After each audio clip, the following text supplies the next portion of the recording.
buenas tardes. Me llamo Alino Martínez y soy catedrático de esta Facultad de Medicina y además vicerrector de Ciencias de la Salud.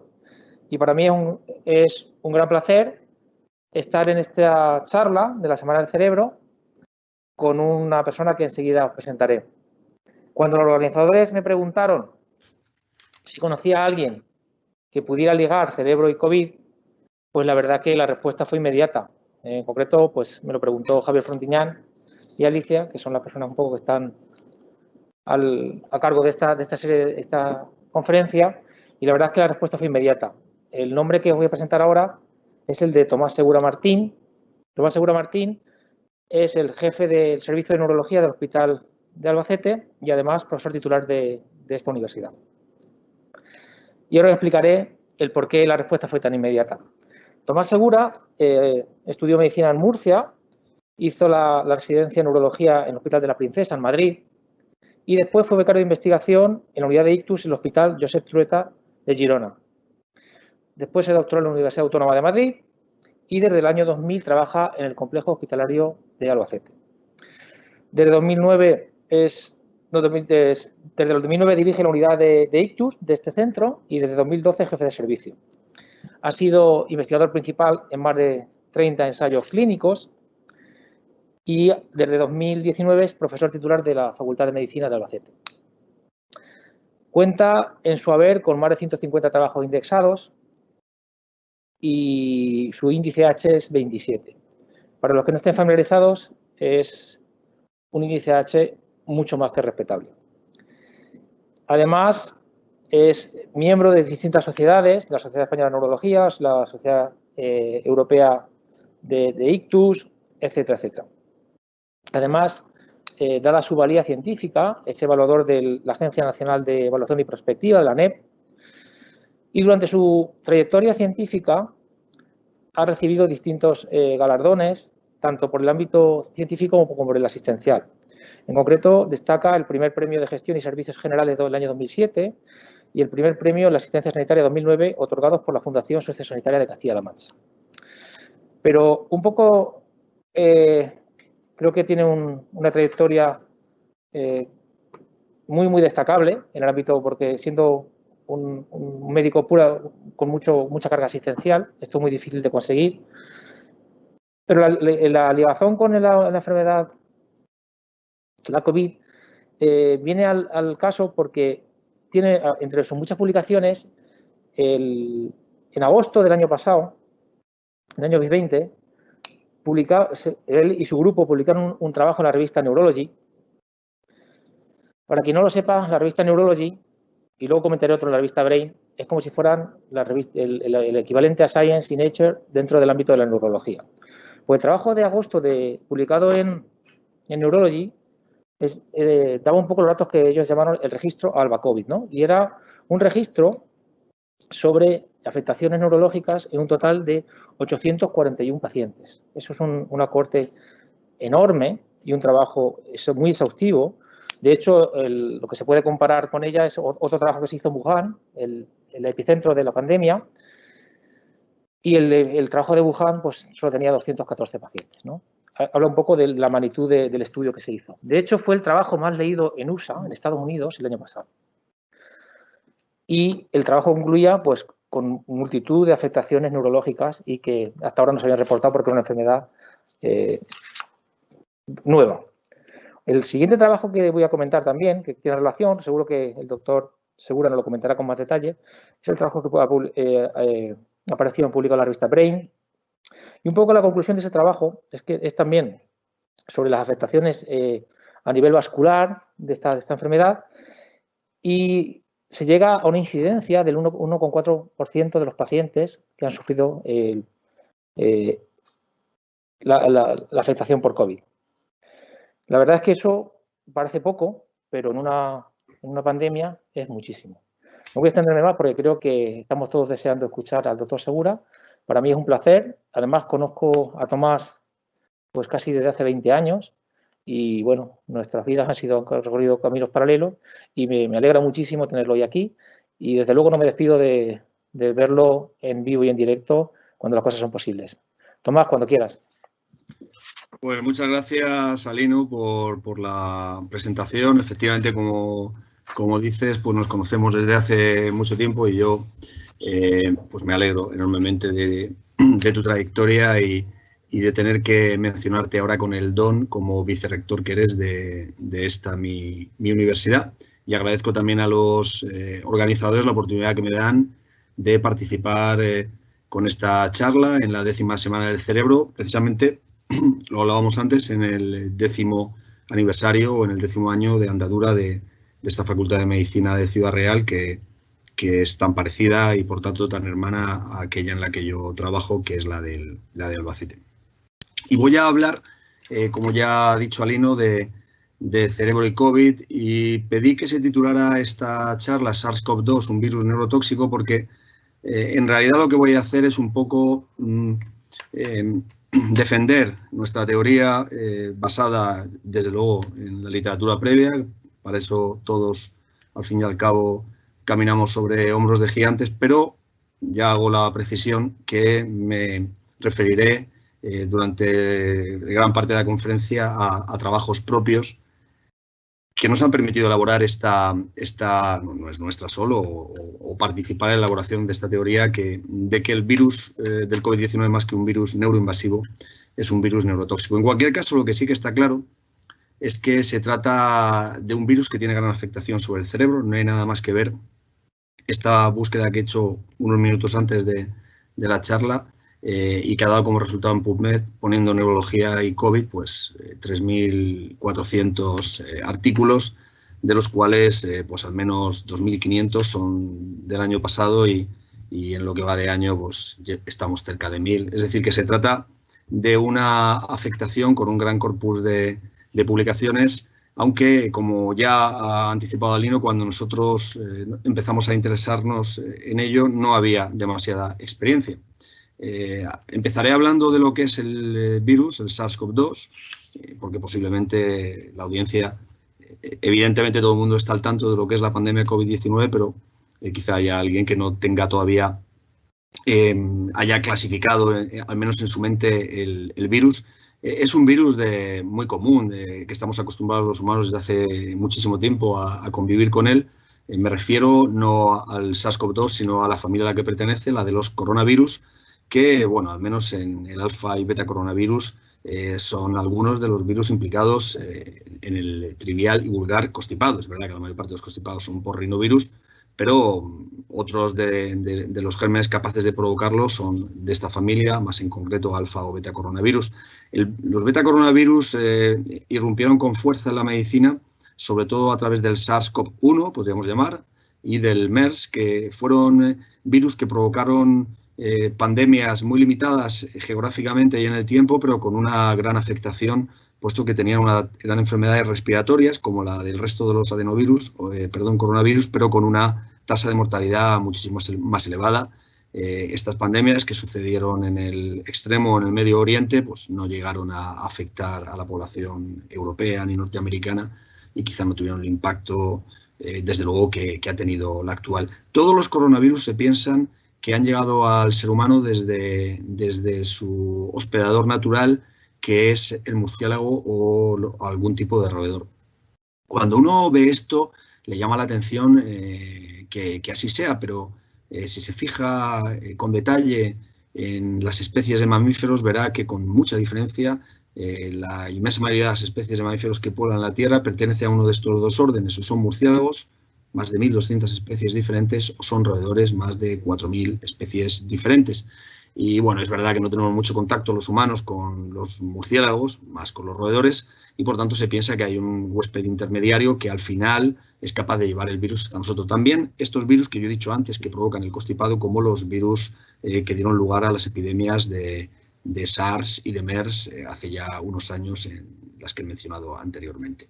Es posible que el coronavirus actual, el SARS-CoV-2, también venga del murciélago y haya pasado por un hospedador intermedio, pero esto la medicina, la ciencia todavía no ha sido capaz de determinarlo. Lo que sí que sabemos con certeza es que, como todos los coronavirus, este tiene igualmente una estructura compuesta por una envoltorio, una nucleocápside y unas espículas, la famosa proteína S, que es además la proteína que le permite anclarse a la célula, ya que, como todos los virus, y más un virus ARN, un virus sencillo, necesita de una célula eucariota para poder utilizar su maquinaria y replicar su material genético a través del ciclo habitual que le lleva pues, a infectar una célula, a provocar muchos viriones que después salen para volver a infectar nuevas células. Como he dicho antes, la experiencia de los humanos con el coronavirus o con los coronavirus es que se trata de virus del ámbito respiratorio. Y lo mismo pensábamos que pasaría con el SARS-CoV-2. De hecho, al principio todos recordarán que se mencionó que era un virus que tenía una transmisibilidad a través de las gotitas de flujo que se emiten cuando uno habla o cuando canta, cuando silba. Al principio también se dijo que no se transmitía a través de aerosoles, pero esto se ha demostrado que es falso y que desde luego el hecho de que el virus pueda transmitirse mediante aerosoles le da una facilidad enorme de contagio, que es lo que realmente a este virus que ahora nos asola le da la importancia y el impacto médico que está teniendo sobre la sociedad. Y el impacto médico se puede medir de esta manera. Esta es una diapositiva de la primera ola, finales del mes de mayo, cuando estaba acabando la primera ola, de la famosa página de la Johns Hopkins, donde se podía ver que en aquellos momentos en el mundo había confirmados más de 5 millones de casos y había provocado el virus más de 340.000 muertes. Por cierto que ya entonces España estaba en todo lo alto, tanto en afectación, el quinto país del mundo era entonces, como en tasa de mortalidad, el número de muertos, más que tasa, perdón, en muertos globales, que éramos por aquel entonces el cuarto país del mundo. Esta es la misma página y la misma gráfica a día de hoy, y a día de hoy el virus ha afectado a más de 120 millones de personas en todo el mundo y ha provocado más de 2.600.000 muertos.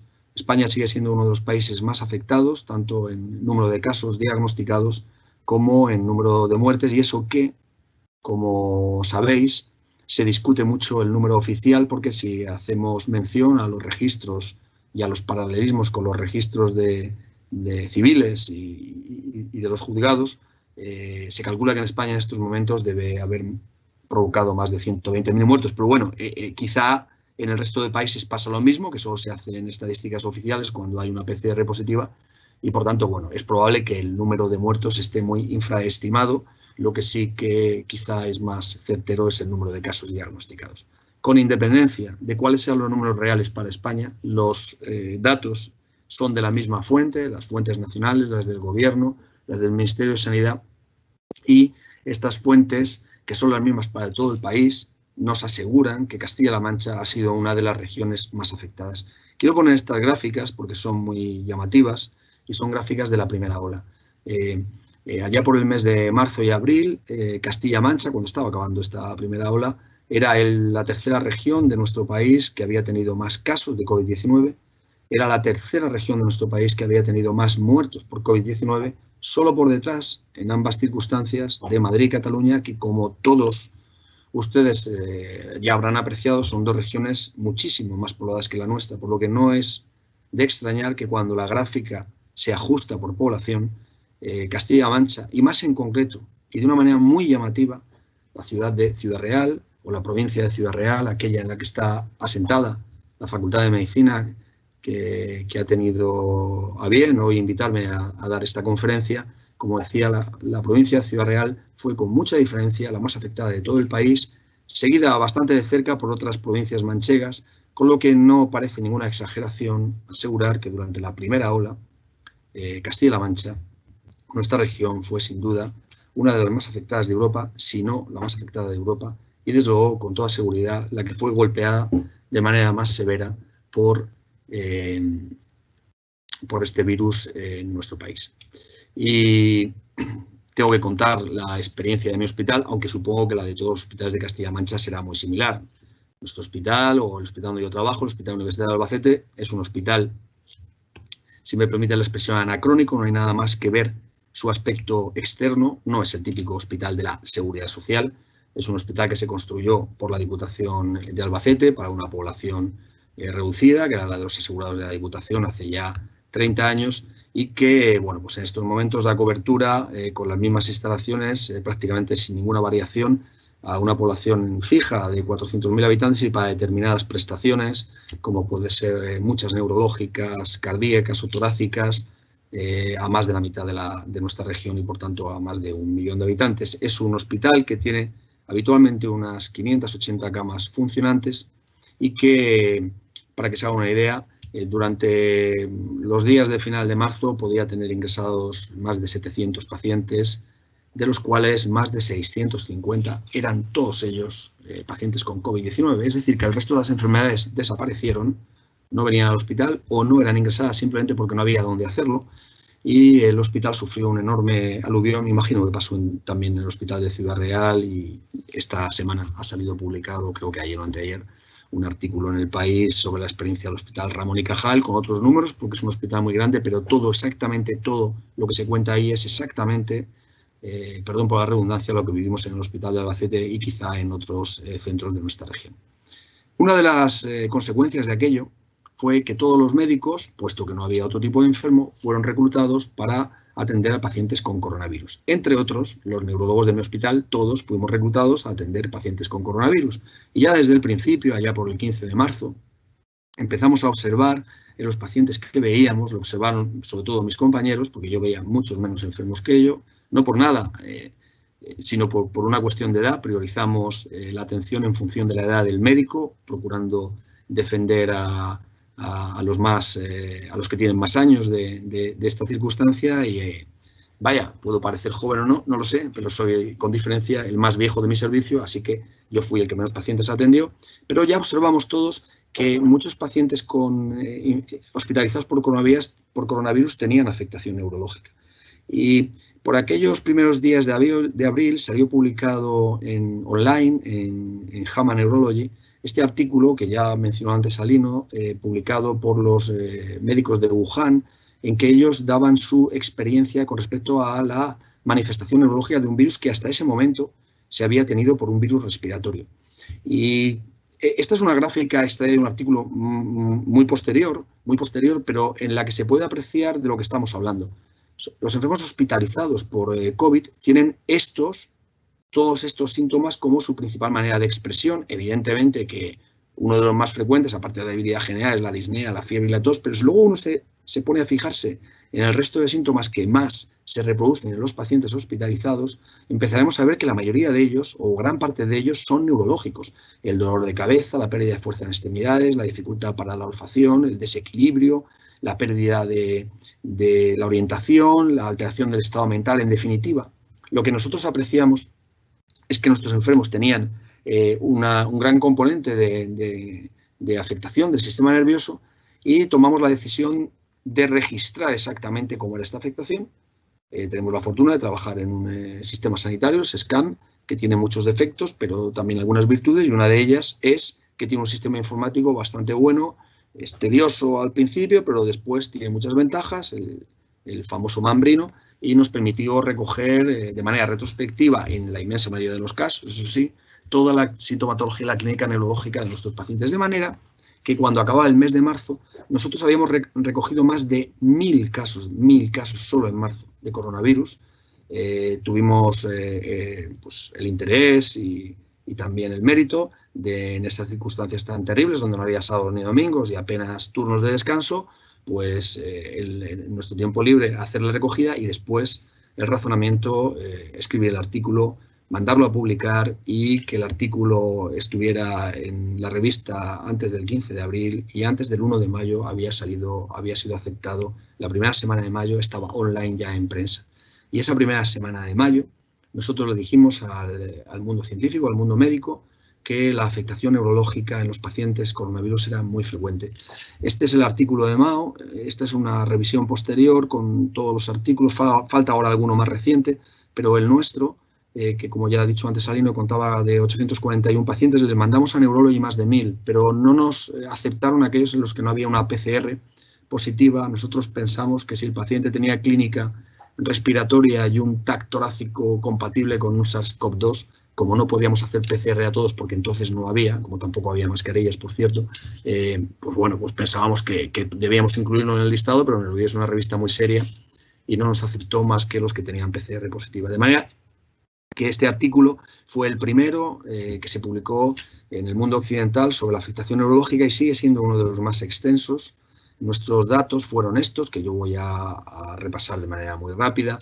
Uno inicial, creo que muy importante, que evidentemente ha pasado más desapercibido porque este artículo lo han leído sobre todo neurólogos y los ojos se les van, lógicamente, a los datos neurológicos, pero uno de los más importantes que nosotros dimos es que los pacientes ingresados en nuestro hospital en el mes de marzo iban peor, tanto peor cuanto más obesos eran. Esto con posterioridad ha sido replicado por otros trabajos, ya más específicamente estudiando por los autores que lo han hecho, cuáles son los datos que permiten predecir el mal pronóstico cuando un paciente con COVID-19 ingresa a un hospital. Y en nuestra regresión logística, el único dato que se relacionaba con el mal pronóstico de manera independiente era la obesidad. Pero nosotros lo que hicimos, sobre todo, el mérito que tuvo nuestro trabajo, por lo que llamó tanto la atención, por lo que lo siguió llamando a lo largo de todo el año 2020, es por el hecho de que dijéramos que más del 50% de los pacientes tenían algún tipo de afectación neurológica. Es verdad que nosotros incluimos como afectación neurológica lo que luego otros papers han incluido o han separado en afectación neuropsiquiátrica. Y nosotros, todo hay que decirlo, que la afectación de índole, pues cuadros psicóticos, insomnio, alteraciones alucinatorias, las incluimos también en el contexto de una infección vírica y con una afectación sistémica tan grave, lo incluimos como un trastorno neurológico. Estos son los datos que nosotros dimos y bueno, ahora voy a revisar lo que me parece más interesante. Quizá lo que nos hizo al principio llamarla o fijarnos en los pacientes es esto, los trastornos del nivel de conciencia, del nivel de alerta, que van desde la somnolencia hasta el estado comatoso y que tenían hasta el 19% de todos los pacientes ingresados en nuestro hospital. ¿Por qué los pacientes desarrollan técnicamente lo que llamamos encefalopatía? Es algo muy interesante que después comentaremos. Complicaciones neurológicas tuvimos de todo tipo, como después han seguido todos los autores publicando, desde alteraciones disautonómicas del sistema nervioso periférico, ictus isquémicos, ictus hemorrágicos, polineuropatías, crisis epilépticas, trastornos de movimiento. Bueno, hay una enorme pléyade, no me voy a entretener ahora en detallarla uno a uno, pero sí que voy a hacer mención en primer lugar a lo más interesante del registro. Para mí lo más interesante, no tengo otro remedio que comentarlo, es que fue hecho en unas circunstancias de trabajo muy difíciles. Esto creo que fue mérito de mis compañeros y ya se lo he hecho saber en varias ocasiones, que me siento orgulloso de ser su jefe, de poder trabajar con ellos, porque además de ver enfermos y pasar mucho miedo, tenían después las ganas de recoger datos y analizarlos. Que el artículo tiene muchas limitaciones, es evidente, porque es un artículo que versa solo sobre pacientes hospitalizados, que en gran parte es un trabajo retrospectivo y, por tanto, muchos de los pacientes no fueron vistos directamente por neurólogos, sino por otro tipo de especialistas, internistas, infectólogos, neumólogos, en cualquier caso compañeros muy meticulosos que apuntaban toda la semiología del paciente y eso nos permitía a nosotros a posteriori rellenar la base de datos, y que también muchos pacientes no fueron estudiados de manera completa porque era difícil bajarlos a resonancia o porque era difícil, por no decir prácticamente imposible, hacer un electromiograma. Las manifestaciones neurológicas que nosotros describimos en este artículo, y que son todas esas tan variadas que aparecen en la tabla del paper y que luego están accesibles para cualquiera, porque todos los trabajos científicos hasta la fecha así sigue siendo COVID-19, están en abierto. Cualquiera puede mirar cualquier artículo que verse sobre esto en cualquier revista médica. Diría que en el 99% de ellas, aunque no esté asociado ni esté suscrito a la publicación.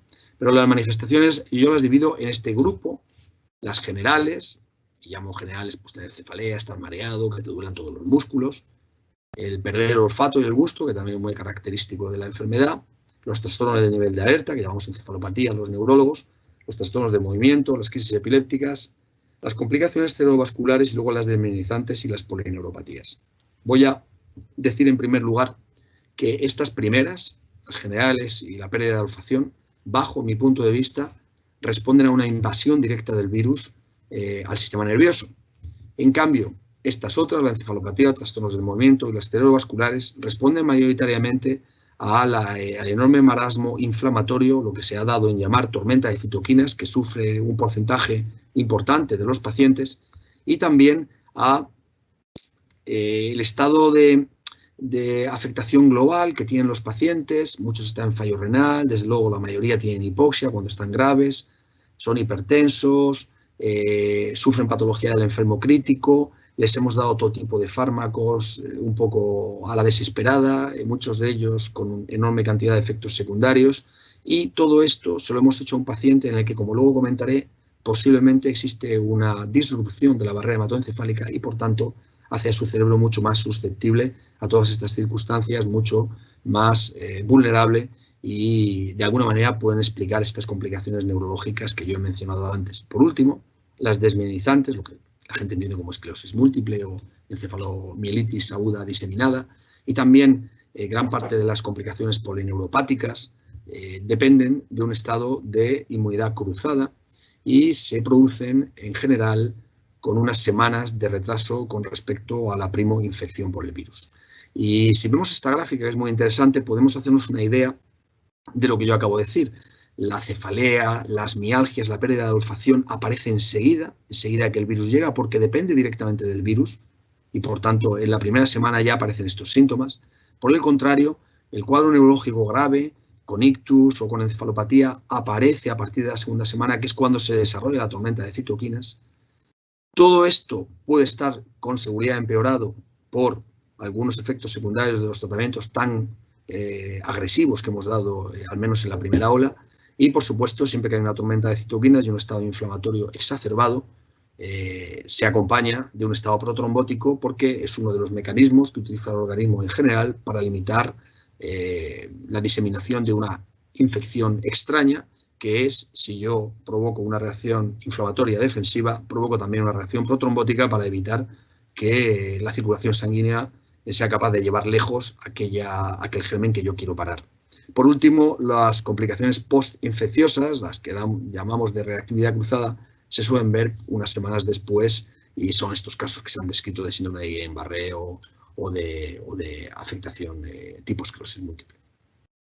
Otro tipo de discusión que ha abundado mucho en la literatura médica es si usted ha dicho que cree que algunas de las complicaciones neurológicas dependen directamente de la invasividad del virus sobre el sistema nervioso. ¿Cómo llega el virus al sistema nervioso? Bueno, pues evidentemente que hay tres grandes modos de que lo haga. Uno, a través del flujo sanguíneo. El virus puede atravesar el alvéolo pulmonar y llegar a la sangre y desde allí a cualquier órgano de nuestra economía.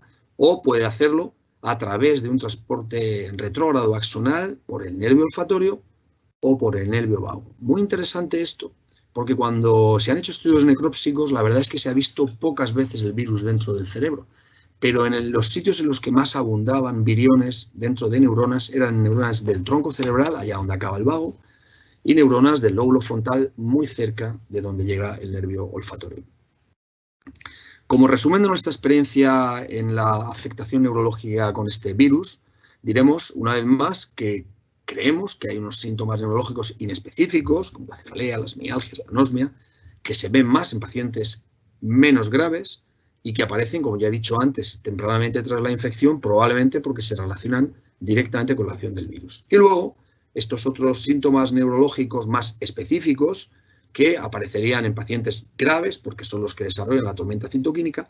Por tanto, aparecen también varios días después de la primoinfección, del inicio de los síntomas, la febrícula, la tos, la sensación de constipación, y están muy relacionados con la respuesta inmunitaria del paciente y con alguna otra circunstancia que después comentaremos.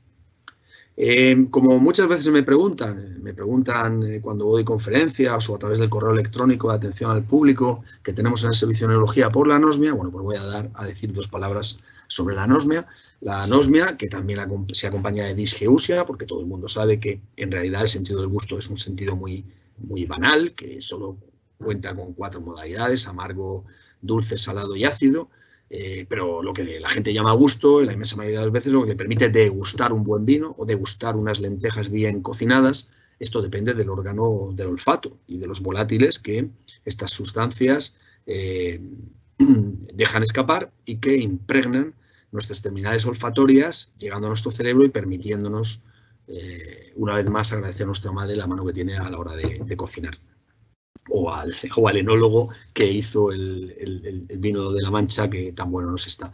El hecho de perder el olfato depende probablemente de la afectación más que de las neuronas olfatorias, del estroma olfatorio, de las células de sostén epiteliales que acompañan a estas neuronas y que les dan cobertura. Es un síntoma que aparece muy frecuentemente en pacientes que no han tenido que ser hospitalizados, pero en nuestra serie, que sí están hospitalizados, una serie de pacientes hospitalizados, aparecía solo en el 5 o 6% de los casos. Y esto se ha ido probando en la inmensa mayoría de los registros. Hay dos maneras de explicar la anosmia. Una, la más frecuente, como ya he dicho, que probablemente tiene que ver con la obstrucción de la hendidura olfatoria por afectación e inflamación del estroma. Este tipo de anosmia se va a recuperar y es lo que le pasa a la mayoría de los pacientes, que al cabo de unas semanas se han recuperado. Y luego estaría esta otra, que se ve muy bien aquí en esta resonancia en corte coronal, como brilla tanto el bulbo como la cintilla olfatoria, que estaría ligada a la lesión directa de las neuronas olfatorias. Y la mala noticia es que probablemente este tipo de afectación anósmica o disósmica no se va a recuperar o se va a recuperar de manera parcial, muchas veces con disosmia, es decir, con percepción de olores que no existen o mala interpretación de estos olores debido pues, a una lesión directa de las neuronas. Creemos que esto ocurre menos veces, probablemente menos del 15% de los casos, y por eso el mensaje que da a la gente que adquiere el COVID y pierde el olfato es que tiene un 85% de posibilidades de recuperarlo. Como ya mencionó antes Salino cuando me presentó, y voy a recordar la secuencia de los hechos, nosotros recogimos todos los enfermos de marzo, 1000 en marzo, y eran solo 3 semanas.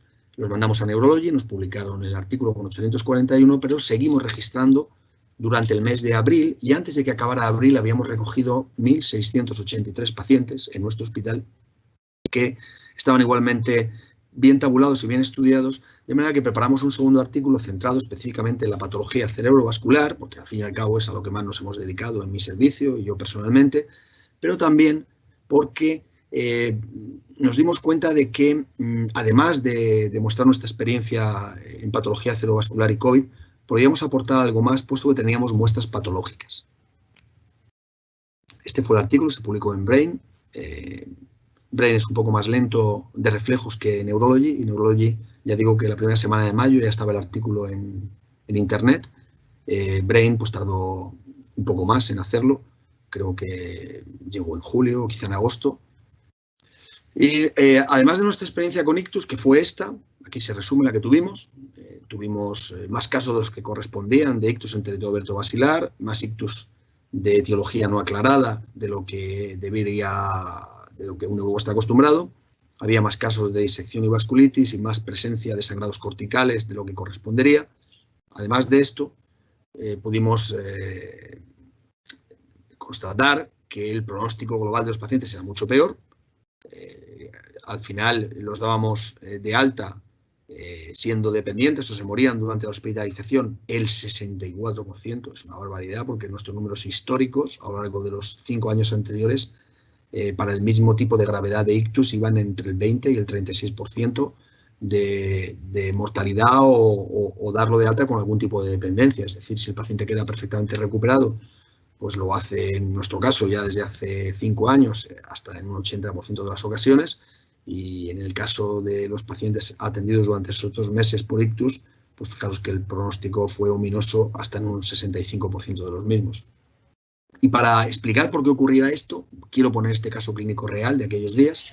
Ya sé que no todo el mundo es neurólogo, quizá es posible que ni siquiera la mayor parte de los que me escuchan son médicos, pero bueno, esto es muy sencillo de entender porque también es muy visual. Un hombre de 65 años que 2 días antes, y por teléfono imagino, porque entonces no funcionaban bien las visitas presenciales, le dice a su médico de atención primaria pues que tenía vértigo, le mandaron lo típico, ¿no? Un antivertiginoso, y a los 2 días el hombre no había mejorado. Lo peor es que se levanta con dificultad para articular el lenguaje, esta vez ya va de presencia física a su centro de salud. El médico que lo atiende ve que tiene un nistagmo y que no habla bien, además tiene un poco caído el ojo derecho, así que le llama al 112 para activar el código ictus, y antes de que llegue la UBI móvil, el paciente cae en coma.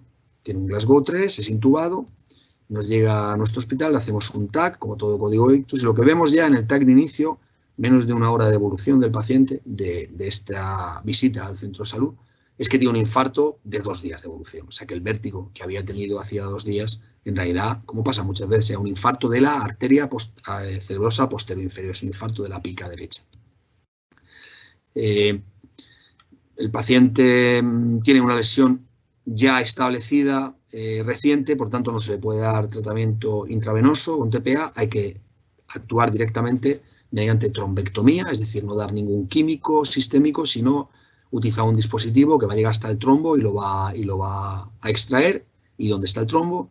Bueno, pues el trombo está en la arteria basilar. Esta es la arteria vertebral izquierda, la vertebral derecha simplemente está ocluida y la arteria basilar prolonga hasta que se produce un stop. Es una trombosis basilar, que es un cuadro muy grave, pero nuestros intervencionistas son muy hábiles y después de 2 pasadas con un extractor de trombos consiguen recanalizar todo el árbol arterial, menos la pica derecha, que probablemente ya estaba infartada de 2 días antes, y falta la cerebral posterior izquierda, pero no es que esté ocluida, sino que era una cerebral posterior fetal, o sea que venía de la carótida. En principio ellos dieron un resultado muy bueno, dijeron que quitando el infarto que ya tenía, lo demás había sido completamente recanalizado y sin embargo, pocas horas después el paciente tenía este escáner, es decir, había producido un infarto de todo el territorio basilar, pese a que nosotros habíamos extraído el gran trombo que ocluía la arteria basilar. ¿Por qué pasa esto en los pacientes? ¿Por qué los pacientes iban mal? ¿Por qué iban mal en el 70% de las veces durante la pandemia de COVID, cuando tenían un ictus? Bien, hay muchas maneras de explicarlo, ¿no? Desde algunas logísticas, ¿no? Que no podían ir a la unidad de ictus, porque no había camas en la unidad de ictus, por lo menos si eres COVID, ¿no? Te ibas a la unidad COVID, entonces no estabas monitorizado.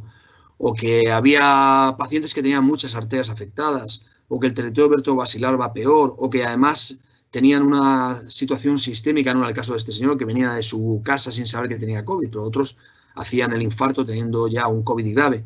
Pero nosotros pensamos que realmente lo que empeora el pronóstico de los pacientes, además de todo esto, que no le quitamos su valor, es la existencia de un estado protrombótico en los enfermos, un estado protrombótico que se explica por varios motivos. Uno de ellos, muy elemental, pero que posiblemente tenga una influencia importante, es que si la célula endotelial acepta el coronavirus a través de su receptor AC2, que es un receptor muy importante para mantener la homeostasis del endotelio, porque cuando el virus llega, no solo entra a la célula a través del AC2, sino que lo internaliza. Se produce, por tanto, una regulación a la baja del receptor AC2 dentro de todo el endotelio vascular y esto, como todo el mundo sabe cuando piensa un poco en el eje renina-angiotensina-aldosterona, es evidentemente muy nocivo para el endotelio porque predominará el efecto protrombótico y vasoconstrictor sobre el efecto vasodilatador de este mismo eje cuando la proteína AC2 existe, no está internalizada, sino que está haciendo su auténtica función, que no es aceptar un virus, sino provocar vasodilatación y contrabalancear el efecto protrombótico de la renina. Esto por un lado. Y por otro, de lo que voy a hablar ahora, y es la convicción que tenemos de que los pacientes, bien con ictus isquémico o bien con ictus hemorrágico, sufren una auténtica endoteliopatía. Es decir, que su endotelio vascular, todo él, no solo aquel en el que se ha formado el trombo, sino todo él está afectado, funciona mal. ¿Por qué decimos esto? Bien, cuando nosotros adquirimos nuestras muestras, que ahora presentaré, histopatológicas, ya habíamos leído los trabajos de Varga y de Paniz-Mondolfi. El de Varga está hecho en el endotelio del riñón. Y lo que decía esta autora es que estas son muestras de microscopía electrónica, estas son muestras de microscopía óptica, pero todas ellas lo que vienen a decir es que hay viriones y hay afectación de la célula endotelial del glomérulo renal y que además esta célula endotelial está marcada con caspasa 3, se provoca en gran parte de ellas una muerte celular apoptótica y por tanto se pierde, se destruye el endotelio. El artículo de Paniz-Mondolfi, publicado en el Journal of Medical Virology, también allá por el mes de abril-mayo, si no recuerdo mal, lo que veía era directamente en microscopía electrónica los viriones atravesando el endotelio y también veía dentro de células del lóbulo frontal una gran cantidad de viriones, que es uno de los pocos artículos que ha sido capaz de ver el virus dentro de neuronas en muestras histopatológicas. Y nosotros lo que encontramos fue en pacientes como este, un paciente típico que va a la UBI porque tiene una neumonía bilateral, está muy grave, no puede respirar por sí mismo y tengo que conectarlo a un respirador, pero cuando sus parámetros respiratorios mejoran y el paciente tendría ya que respirar por sí mismo, los intensivistas empiezan a reducir la sedación y el paciente no despierta. Vale que respira por sí mismo, pero no está alerta, está en coma. Y entonces llaman al neurólogo y cuando el neurólogo va, bueno, hace un escáner cerebral y se encuentra con esto. Esto es algo que todo neurólogo que haya trabajado en COVID sabe que ocurre. Se encuentra con múltiples lesiones, o bien isquémicas o hemorrágicas, en la corteza cerebral o en la área cortical o subcortical del paciente. El mérito que tuvimos nosotros es que muchos de estos pacientes los operamos. Les quitamos parte de la zona deteriorada y la estudiamos al microscopio. ¿Y qué vimos? Microscopía óptica, porque, bueno, aquí está el vicerrector escuchándome. Espero que todavía no se haya dormido, es broma, pero durante el mes de marzo, abril, incluso bien entrado mayo, no funcionó la microscopía electrónica que está en la Facultad de Medicina. La Facultad de Medicina estaba cerrada, cal y canto, y por tanto solo podíamos hacer microscopía óptica porque es lo que tenemos en el hospital y no pudimos, es una pena, pero no tenemos imágenes de microscopía electrónica, que hubiera sido muy interesante. Las que tenemos son de microscopía óptica y lo que demuestran fundamentalmente es que existe una alteración del endotelio cerebral con pérdida de células endoteliales, aparición de fenómenos microtrombóticos y, sobre todo, una degeneración del neuropilo que se mostraba edematoso. Aquí se puede ver con una claridad mayor, en una imagen que, por cierto, no fue enviada a Brain, o sea que no está publicada.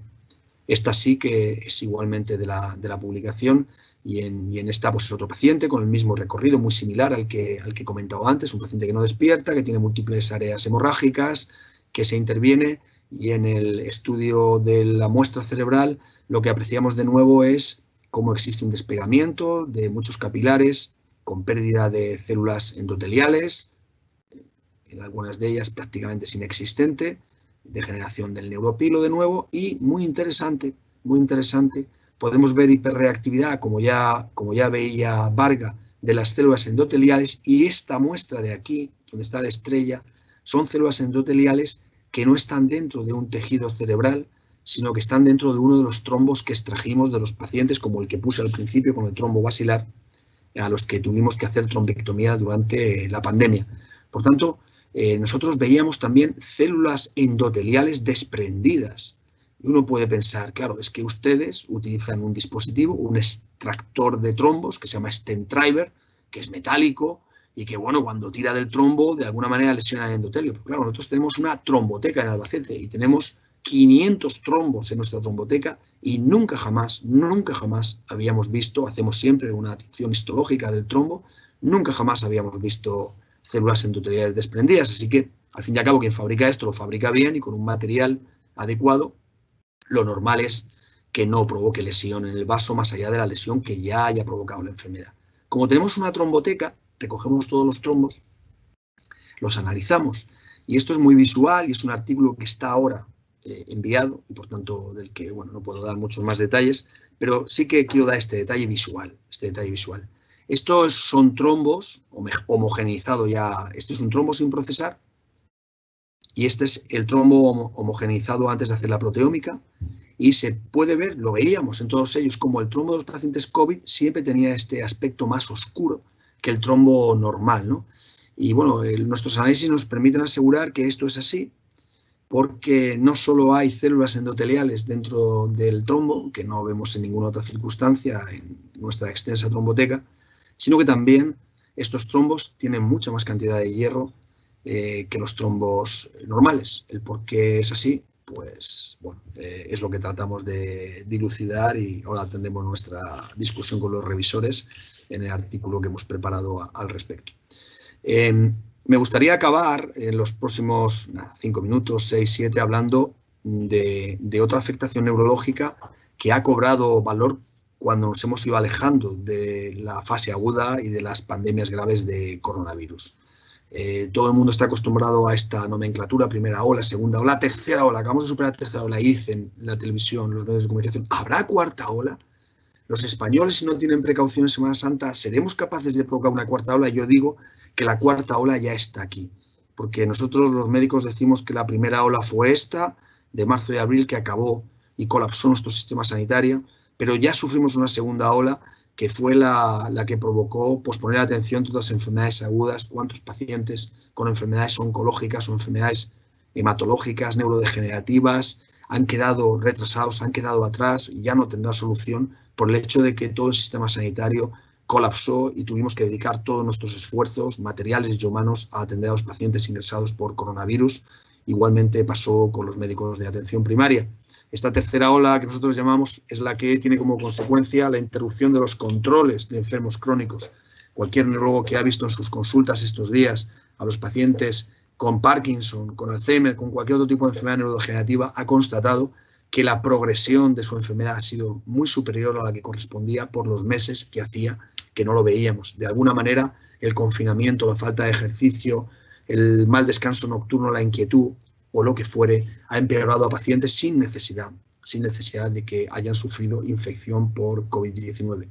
Y por último, tendremos esta cuarta ola, que es la que dará, de la que voy a hablar ahora, que es la que nos va a afectar como sistema sanitario y que va a depender de las secuelas de esta enfermedad todavía mal conocida, que se llama síndrome post-COVID, también conocida como COVID persistente o COVID de larga evolución. ¿Y qué es esto? Es el complejo sintomático que afecta a aquellos pacientes que han padecido COVID y que desarrollan o permanecen con sintomatología después de haber superado la, en teoría, fase aguda de la enfermedad. Según el NICE, es cuando estos síntomas permanecen más de 12 semanas. Y lo sorprendente, hay dos grandes estudios, bueno, habrá más, pero estos son los que más interesantes me han parecido a mí, y cuando lo revisé no había más. Uno es el del Trinity College de London y otro es español, de la Sociedad Española de Medicina General y de Familia. Vamos a empezar por el español.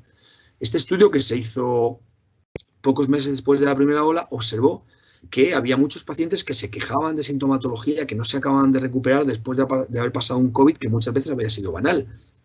Y ahora viene lo interesante para un neurólogo y para cualquier médico interesado en el cerebro, más en esta semana del cerebro, es que si ponemos en una lista los 20 síntomas más frecuentes que aquejan a los pacientes con COVID de larga evolución, COVID persistente, síndrome post-COVID, como queremos llamarlo, veremos que una proporción muy importante de estos síntomas son neurológicos. Y la afectación neurológica es prioritaria en estos pacientes, de manera que el 86% de los mismos se quejan de algún síntoma neurológico y, de hecho, es la afectación más importante por encima de la respiratoria, más allá de lo que se llaman síntomas generales. Y dentro de síntomas generales englobaríamos el cansancio o la fatiga, que para muchos neurólogos también es un síntoma neurológico.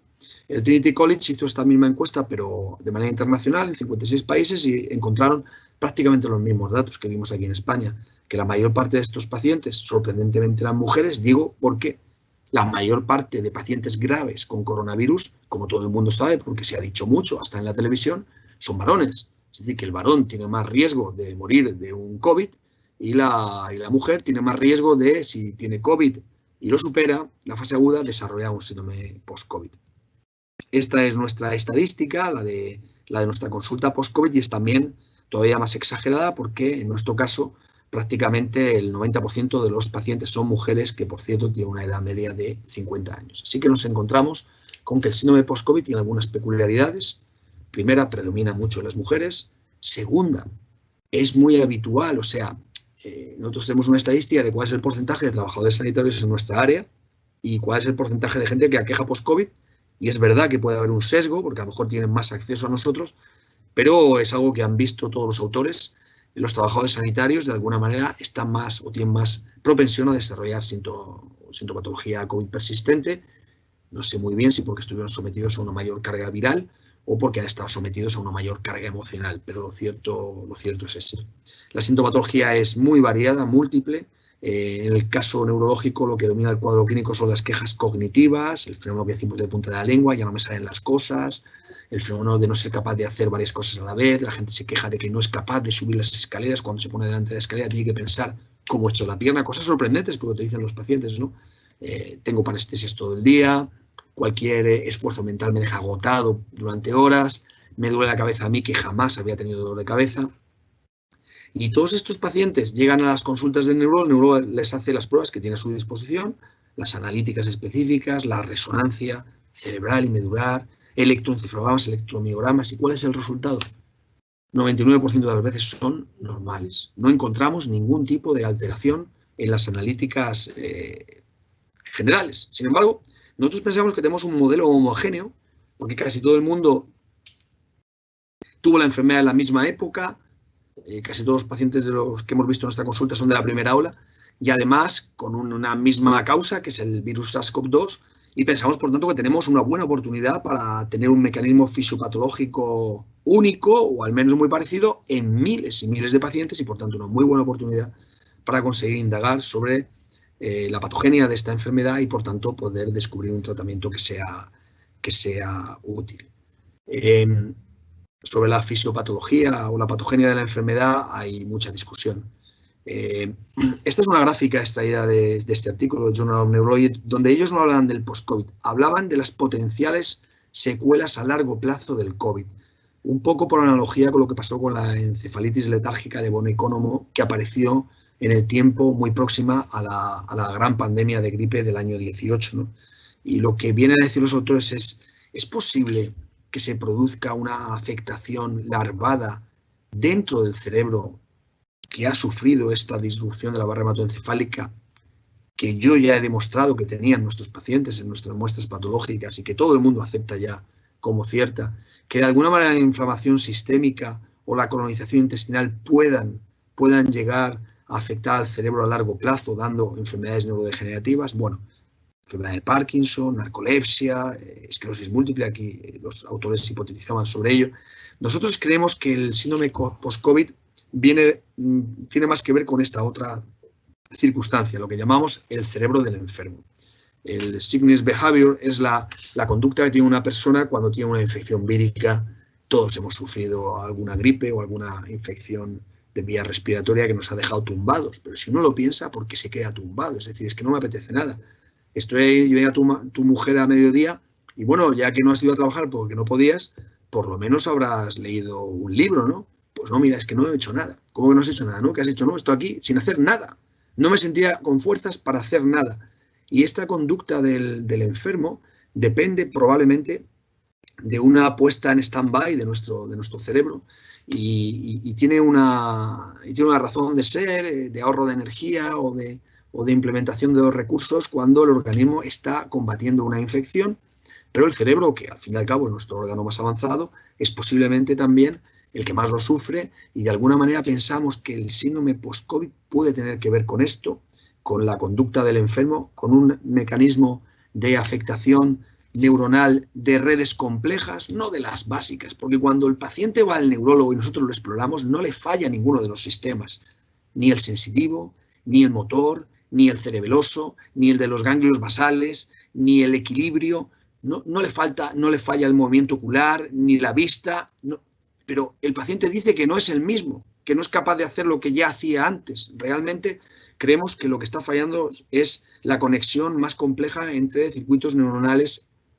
separados, distanciados en el tiempo, no los básicos. Y nuestra teoría, que ahora trataremos de probar con el proyecto de investigación que estamos en curso, que estamos haciendo, es que lo que existe es una disrupción de la barrera hematoencefálica y un fenómeno de microinflamación mantenida un poco como si uno tuviera una gripe continua, sin fiebre, pero una gripe continua en el cerebro que le impide pensar y ser el que era y el que hasta ese momento había sido. Y bueno, este es nuestro equipo de neurólogos, radiólogos, enfermeras, biólogos y a todos ellos tengo que agradecer su esfuerzo, implicación, su falta de miedo, su valentía, su jerarquía también para sobreponerse a las circunstancias tan malas que tuvimos y para seguir siendo capaces cada día de plantearse preguntas y de estar dispuesto a contestarlas. Y nada más, como yo mismo, que estoy dispuesto, si las hay, a contestar las preguntas que vosotros queráis. Gracias por la atención.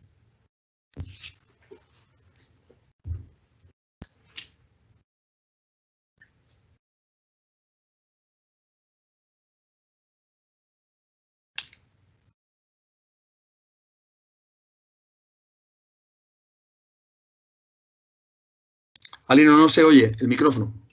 Ahora, sí. Bueno, yo no me sustraigo a aplaudir. Y como puedo ser yo el único, pues yo aplaudo, porque me ha parecido una conferencia impresionante, Tomás, impresionante. Gracias. Impresionante. Enhorabuena. me van pasando algunas preguntas. Creo que hay 6 de momento. A ver.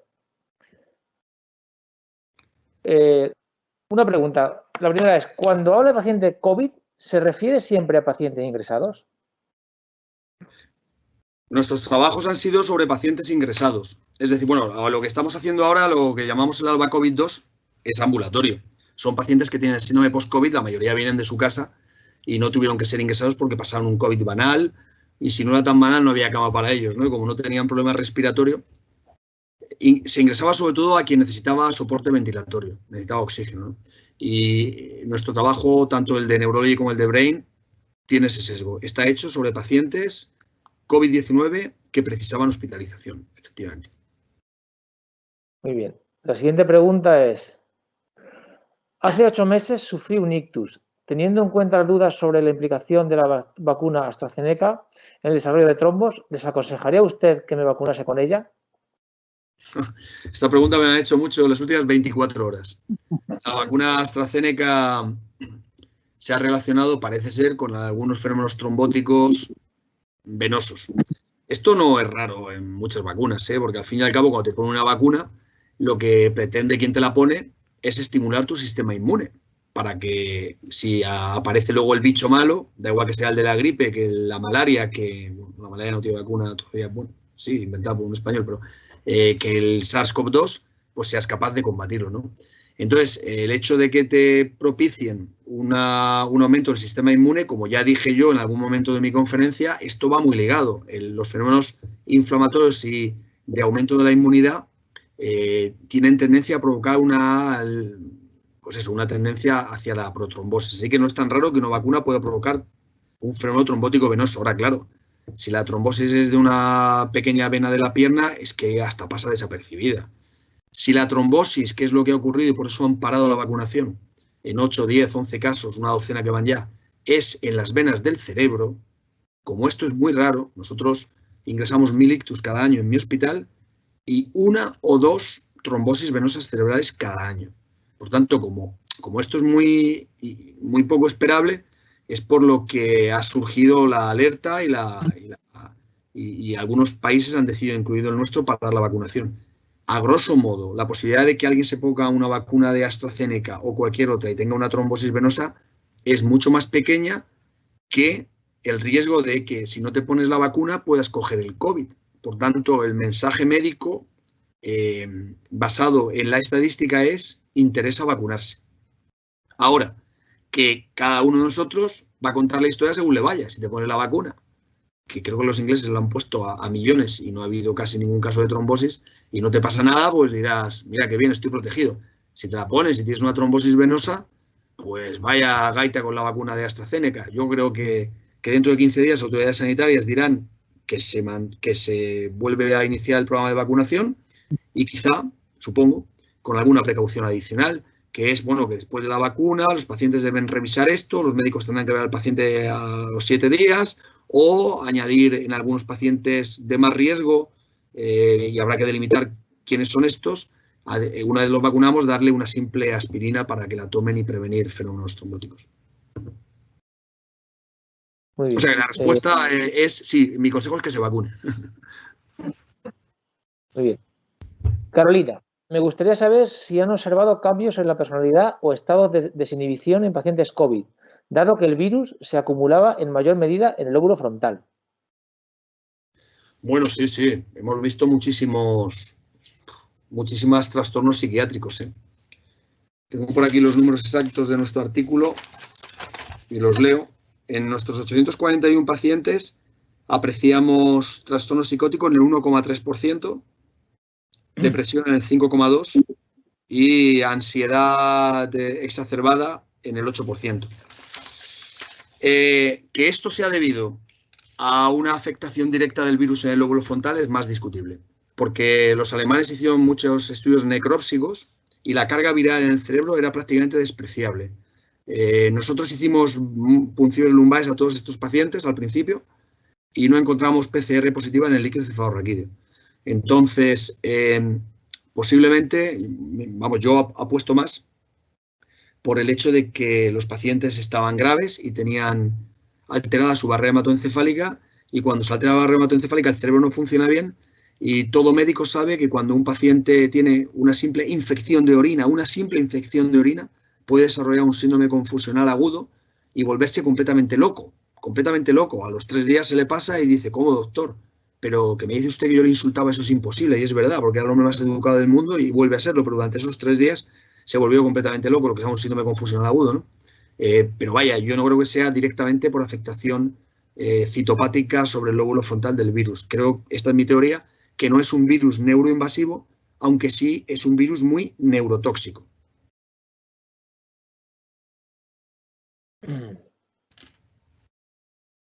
Verónica, buenas tardes. Me gustaría saber si tienen alguna idea de por qué puede ser esa afectación diferencial según el sexo. Gracias. Pues tiene que tener que ver con el sistema inmune. El sistema inmune de los hombres y de las mujeres no es igual, es diferente, tiene algunas diferencias. Todos sabemos, por ejemplo, voy a decir una enfermedad de neurología. La esclerosis múltiple es una enfermedad autoinmune y es mucho más frecuente en las mujeres que en los hombres, ¿no? ¿Y esto por qué? Pues porque la inmunidad, el sistema inmune de las mujeres y los hombres es diferente.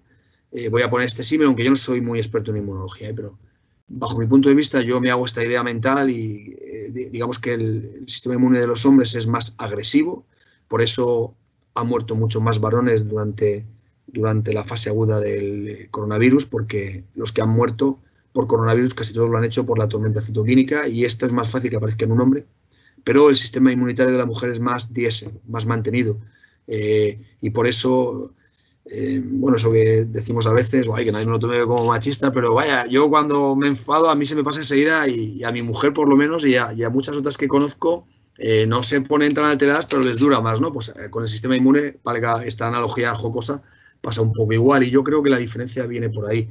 Debe haber un estado de microinflamación mantenido, que es más fácil que aparezca, para explicar el post-COVID, que es más fácil que aparezca en las mujeres que en los hombres. Esta es nuestra teoría, ahora queremos probarla, ¿eh? Estamos haciendo un estudio específico para ello. ¿Habéis diferenciado entre agresividad de la infección? ¿Entre cepas o...? No sé si entiendo la pregunta. Yo tampoco, si la entiendo. Bueno, en nuestro estudio sí que hicimos, nosotros, hay 3 tablas, el que quiera puede acceder, ya digo, está libre en Neurology. Hay 3 columnas, entonces dividimos, los enfermos estaban hospitalizados, pero utilizamos una escala que utilizan los neumólogos para clasificarlos en lo graves que estaban, ¿no?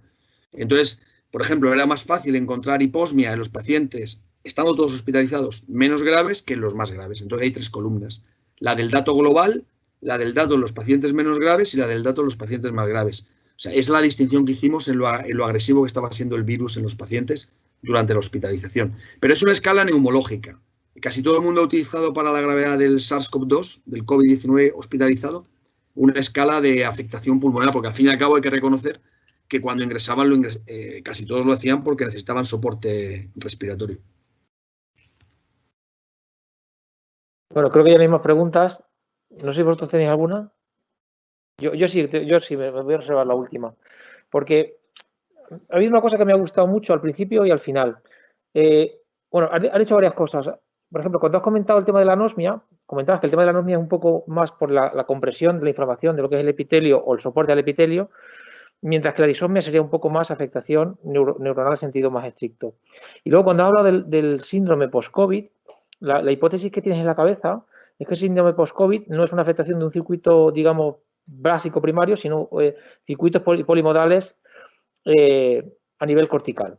Pero, por otro lado, los datos que hay es que todos los estudios histopatológicos no demuestran que el virus esté, digamos, en gran medida dentro de las neuronas, ¿no? ¿Cómo se explicaría toda esa afectación? Sí, digamos? Por eso, claro, por eso hemos recurrido al ejemplo del cerebro o del comportamiento del cerebro enfermo, ¿no? Que se llama así en inglés, no sé en español si tiene alguna analogía, que es, nosotros no creemos que el virus, bueno, por cierto, que hemos tenido relación con, nos han ayudado mucho, hemos hecho una encuesta propia que presentamos en el próximo Congreso Nacional COVID dentro de un mes, con la Asociación de COVID Persistente, Pero mi sorpresa es que ellas, digo ellas porque todas las directivas son mujeres, ellas están convencidas de que siguen teniendo el virus en su interior y de que lo que les pasa es resultado de que siguen estando infectadas, ¿no? En algún santuario está el virus. Y, bueno, yo no digo que no tengan razón, pero mi teoría es que lo que ocurre es que lo que se mantiene no es el virus, sino el estado de disrupción de la barrera hematoencefálica que provocó el virus.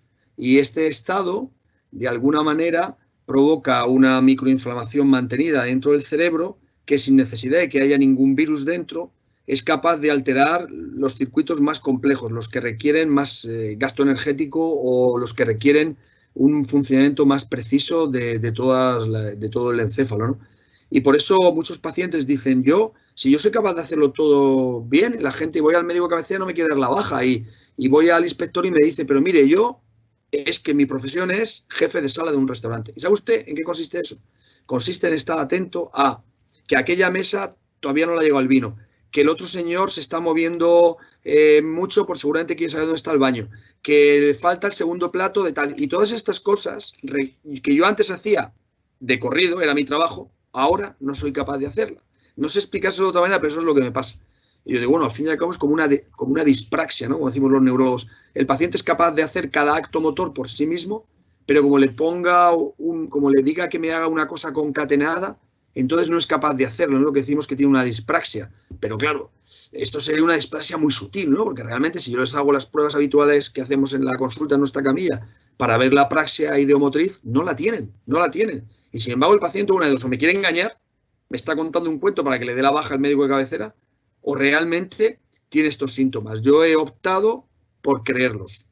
Y he optado, porque creo que es mi obligación, por preguntarme si es verdad quién lo puede estar creando y tratar de investigarlo. Pero bueno, lo mismo hay churras y merinas, ¿eh? Y es verdad que en este gran corpus de pacientes hay algunos que exageran o que tienen un problema de índole más emocional que neurológico, pero mi obligación como neurólogo es pensar que no, que lo que tienen es un problema neurobiológico e intentar darle una explicación. No sé si podremos, ¿eh? Muy bien, pues si no tenemos más preguntas, Tomás, ha sido un auténtico placer, un placer tenerte y disfrutar la charla que nos has dado. Agradecerte de nuevo el hecho de que hayas estado con nosotros. Sé que ahora dentro de un rato tienes otra charla con la Academia Americana de Neurología, lo cual, bueno, pues hablo un poco de en qué ámbitos te mueves y básicamente tu peso específico dentro de la neurología española y mundial. Muchísimas gracias, Tomás, un fuertísimo abrazo. Gracias a vosotros por todo, por invitarme y por permitirme compartir este tiempo con vosotros.